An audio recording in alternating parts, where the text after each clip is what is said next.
How much is it? 600. Cash changing hands, a typical scene in taxis around the world. But this is an Uber car operating in Lagos. The taxi-hailing app launched in the Nigerian city nearly 2 years ago. Although cashless payment is part of Uber's unique selling point, back in January they launched what they describe as a cash experiment, which means riders can opt to pay the driver directly at the end of the trip. For some riders, however, this became their only option.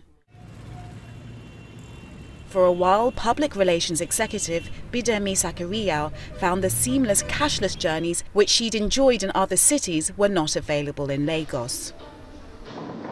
When Uber introduced the cash system, I didn't quite know they had.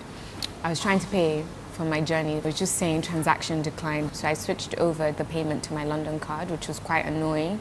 It wasn't really their fault. There were a lot of government restrictions on foreign transactions. Well, I definitely prefer the card option because that's the whole Uber experience. You just don't want to have cash, you just want them to take the money straight out of your account. With cash, it's just a bit difficult because you get into a car and then they don't have change. So I've had to leave like 700 naira. Drivers have also had issues with the introduction of cash payments. New Uber recruit Ozazi Ubeafon found that riders would sometimes abuse the system at his expense. There are times when riders don't have enough cash on them. Some of them never have a functioning debit card. So they now want to a smart driver by saying, oh, please, just take this one, and I'll say I can reimburse them. And then I'll be wondering, how are you going to reimburse me? Paying cash for journeys might seem at odds with Uber's easy, get-up-and-go cashless ethos.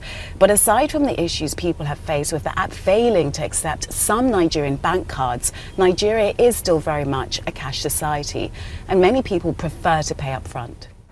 Uber's general manager for Nigeria says the company's ideology is not rooted in cashless payments, but rather to localize wherever you find it in the world. People want to pay by cash. They may not pay by cash. Definitely they move to cards, but a lot of people want to pay by cash. So we are still experimenting, but it is something that we continue to roll out. I think, it's easy to say that it's probably here to stay.